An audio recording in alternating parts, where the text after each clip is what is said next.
Hello and welcome to today's video. Before you find out what's grinding my gears this week, I might as well tell you the game that's running in the background. And we're going to be watching this week Warhammer 40,000 Dawn of War Definitive Edition. And the match that we're going to be watching is a skirmish match as the Eldari, or as they were still calling themselves at the time, the Eldar, against the Tau Empire, and I believe we're going to be facing the Sakeya sect. So rather predictably, what's been grinding my gears this week has been the war of words between the United States and Greenland. The current US regime is not the first one to attempt to acquire the island, nor is the United States the first country to attempt to annex the territory. In the past, countries have attempted to annex Greenland for several reasons, including its strategic position as the linchpin of the Greenland-Iceland-UK air gap, its potential mineral resources, and its economic exclusion zone, which includes a large percentage of the Arctic. So indeed, there are strategic reasons for the United States or even Canada to want to acquire the island of Greenland. Or at least there would be if the United States did not have already essentially carte blanche to do whatever it wants to do with the island.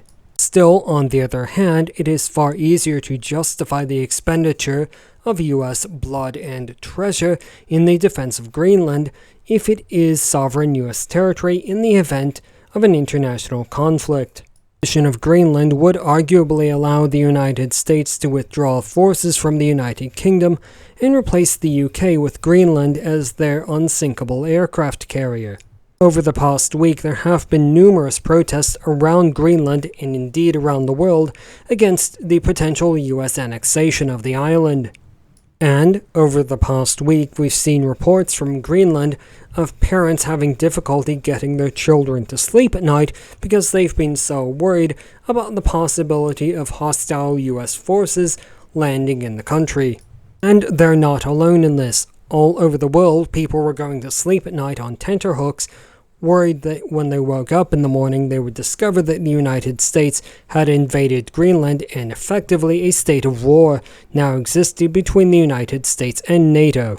Disconcerting and disturbing as all of that was, that's not what really ground my gears this week. What really ground my gears this week was the reaction from conservative US media. Instead of discussing the potential armed conflict between the United States and NATO, conservative commentators all over YouTube were far more interested in discussing casting decisions and writing choices in two upcoming streaming series. And that's what really ground my gears this week. Instead of discussing the serious issue of potential armed conflict between the United States and NATO and its implications, conservative commentators were talking about casting decisions and writing choices.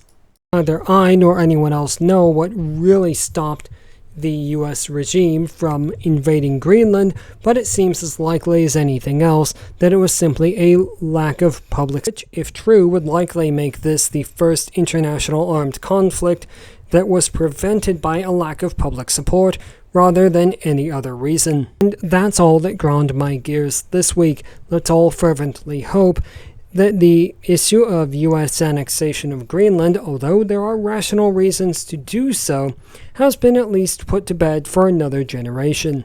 And before I forget, there is one final point that I want to make. US annexation of Greenland is not universally opposed. There are people on the island who believe that US annexation will be a good thing. Many of these people, though, believe that as soon as the US annexed the island, that they were granted independence. That's the same idea held by many in the Philippines at the start of the 20th century. And while they did eventually get their independence, it took a 3-year civil war to get it.